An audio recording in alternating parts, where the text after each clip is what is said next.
Welcome to my channel stock market vision.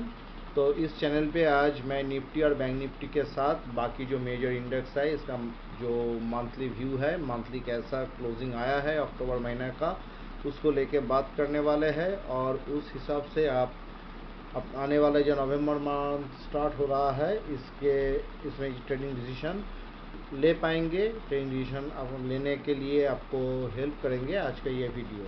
पर मूल जो वीडियो है, मेन जो टॉपिक है वो डिस्कस करने से पहले स्टैंडर्ड डिस्क्लेमर जो है उसको फॉलो कर लेते हैं कि मैं कोई सेबी रजिस्टर्ड ब्रोकर या एडवाइज़र नहीं हूँ। मैं यहाँ पर पर्सनल जो मेरा स्टडीज़ है, जो पर्सनल ओपिनियन है, यही शेयर करता हूँ। निवेश करने से पहले अपना जो फिनेंशियल एडवाइज़र है उसका सलाह ज़रूर फॉलो कर लीजिए। निफ्टी 50 का मंथली चार्ट जो कैंडल फॉर्मेशन मंथली चार्ट के अंदर हुआ है वो एक ट्रिमेंडस बियरिश फॉर्मेशन, और साथ में अगर हम वीकली और डेली के बारे में डिस्कस करेंगे तो देखिए डेली चार्ट में यहाँ पर क्लियर कट एक हेड एंड शोल्डर फॉर्मेशन के साथ निफ्टी चल रहा है।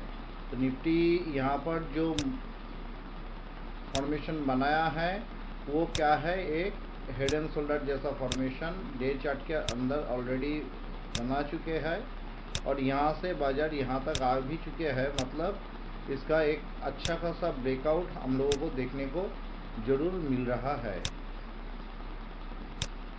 तो इस जगह पे ये जो फॉर्मेशन ये बता रहा है करीब करीब 23,000 के आसपास में निफ्टी का इस मूवमेंट का टारगेट है। पर अभी यही से 23,000 आएगा, ये मेन क्वेश्चन अराइज होता है कि यही से 23,000 आएगा या नहीं।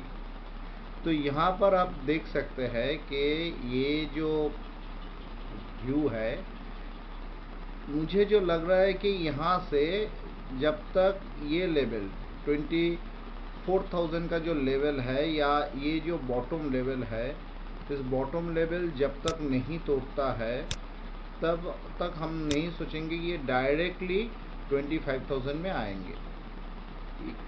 बट ये यहाँ से उछाल सकते हैं। ये उछाल किस लिए हो रहा है, अगर आप वीकली चार्ट पे देखेंगे तो आपको क्लियर कट नज़र आ जाएंगे। जैसे आप वीकली चार्ट पे देखते हैं तो ये था हमारा डे चार्ट का स्थिति था, और वीकली चार्ट अगर हम देखते हैं तो वीकली चार्ट में क्या बन चुका है, वीकली चार्ट में ऑलरेडी इलेक्शन लो के हिसाब से ऊपर उछल गया, एक नीचे आया, फिर यहाँ से लेके यहाँ तक बाजार आके इस वीक में एक हल्का सा पॉज देखने को मिल रहा है। तो ये रैली निफ्टी को यहाँ तक लेके जा सकते हैं, इस लेवल के आसपास में निफ्टी को लेके जा सकते हैं। तो यहाँ से जैसे ही बाजार टूटता है और ये जो लेवल है इसको ब्रेक करते हैं, तो ब्रेक करके अगर डेली का जो टारगेट है इसके करीब यहाँ पर आता है तो weekly head and shoulder breakout आ जाएगा। और इस हिसाब से अगर आप कैलकुलेट करेंगे तो ये जो इलेक्शन लो है ये टेस्टेड होने का उम्मीद बहुत ज़्यादा लग रहा है। कब हम सोचेंगे कि निफ्टी में फिर से बुलिश मूवमेंट आ चुका है और ये फॉर्मेशन ओमिट हो रहा है, उसके लिए निफ्टी को एटलीस्ट इस लेवल के ऊपर क्लोजिंग आना चाहिए।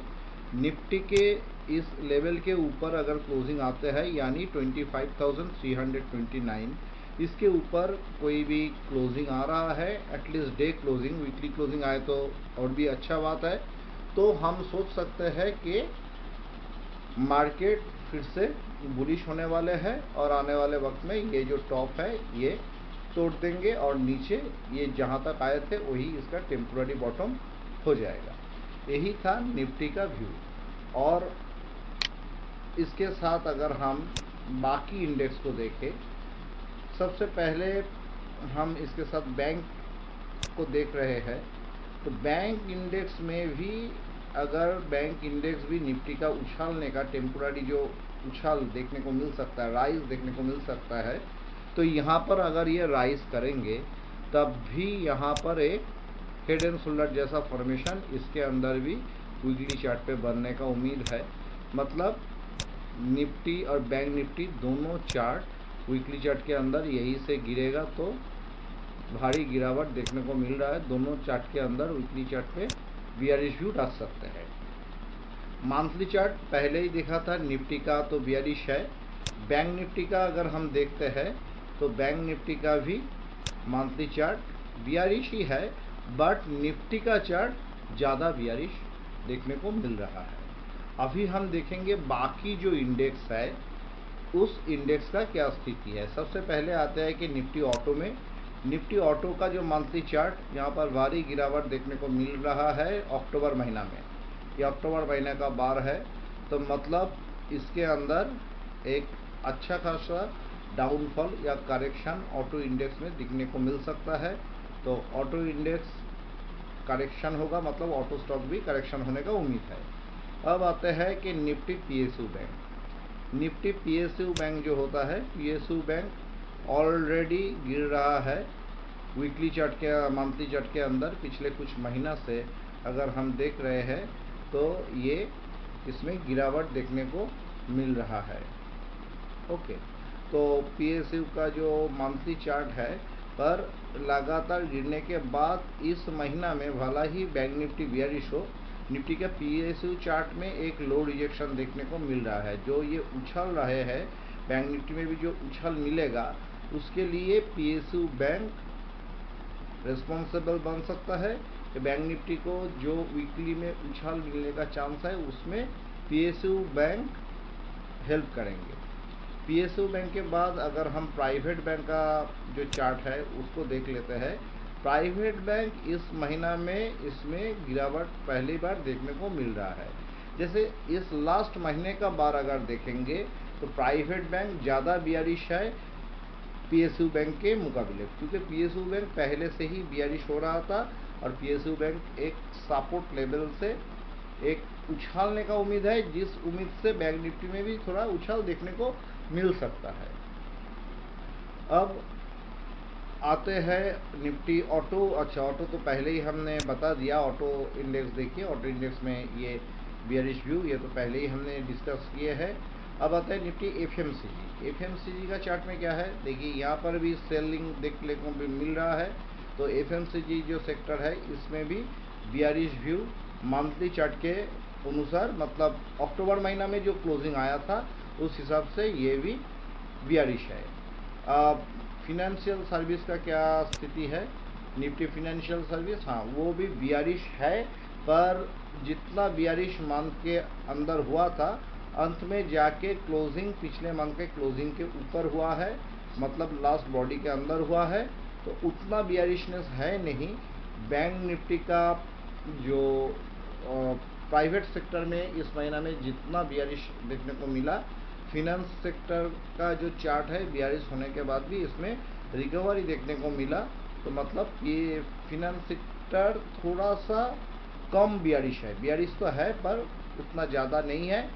देखना पड़ेगा नवंबर महीना, उसके बाद फिर हम लोग बता सकेंगे कि ये इसका जो मेन मूवमेंट कौन सा डायरेक्शन में जा रहा है। बट ओवरऑल मार्केट अगर गिरेगा तो ये सेक्टर भी गिरेगा, कोई सेक्टर ज़्यादा गिरेगा कोई सेक्टर कम गिरेगा। जैसे ऑटो एफएमसीजी में ज़्यादा गिरावट देखने को मिल सकता है कि वो ज़्यादा बियरिश है।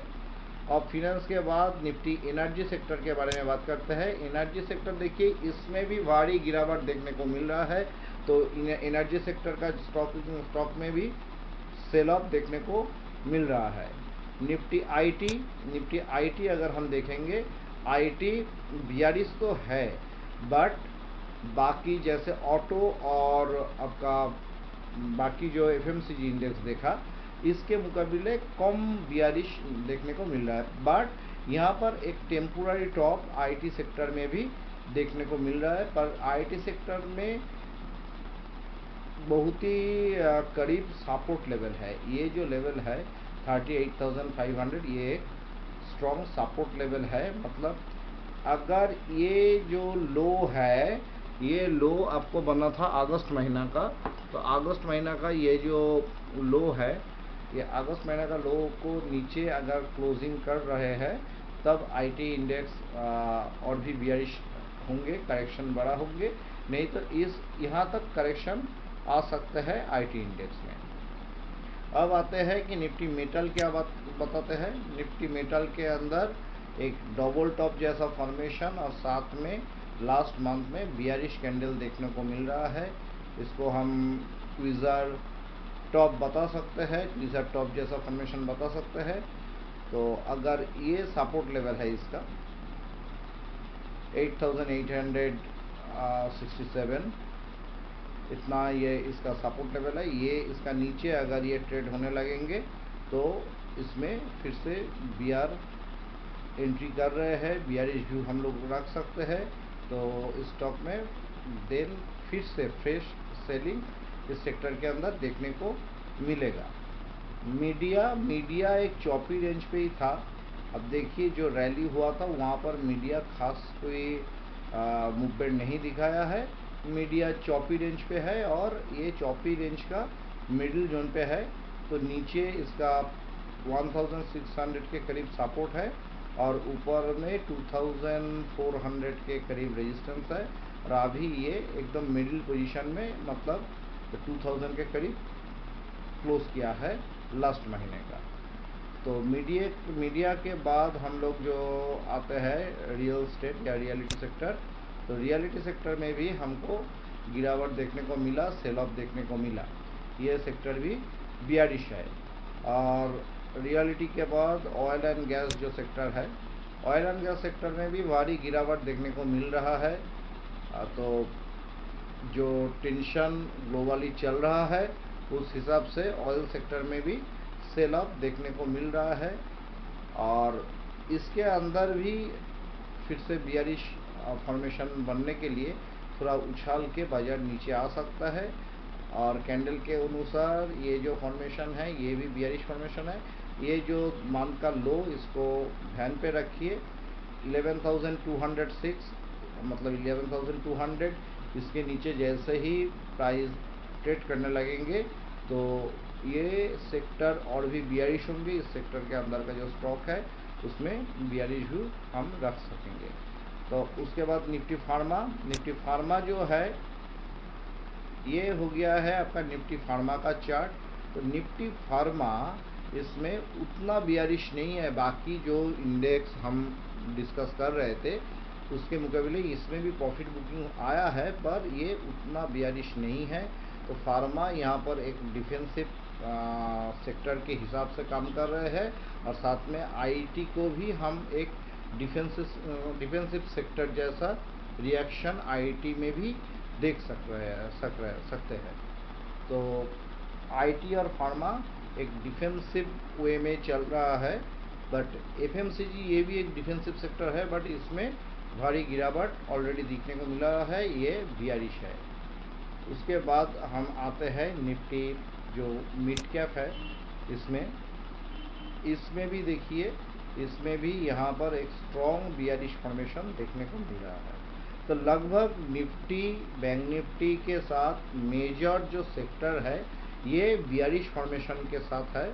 तो इसके मतलब ये आते हैं कि आने वाले टाइम पे हमारे मार्केट में बियरिश व्यू देखने को मिलेंगे और उस हिसाब से हमको सोचना चाहिए, हमका जो ट्रेडिंग डिसीजन, इन्वेस्टमेंट डिसीजन वो लेना है।